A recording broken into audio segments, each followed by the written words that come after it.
नागपूर शहरात चोरट्यांनी पुन्हा एकदा पोलिसांच्या सुरक्षेला आव्हान दिलं आहे।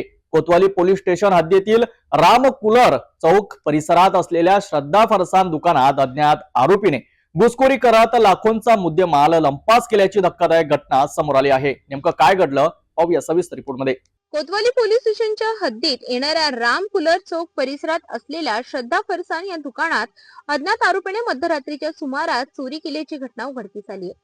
हे दुकान रोहित कश्यप यांच्या मालकीचे असल्याची माहिती आहे। अज्ञात चोरट्याने दुकानाचे शटर उघडून आत प्रवेश केला आणि दुकानातील रोख रक्कम तसेच इतर मौल्यवान साहित्य असा लाखोंचा मुद्देमाल लंपास केल्याचे सांगण्यात येत आहे।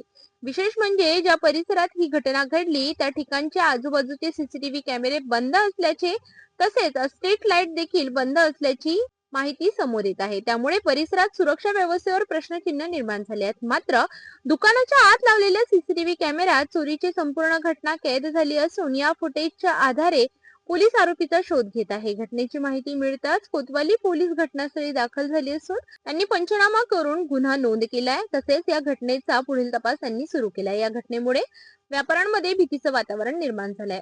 नागपूरमध्ये वाढत्या चोरीच्या घटनांमुळे नागरिक आणि व्यापारी वर्गात चिंतेचं वातावरण आहे।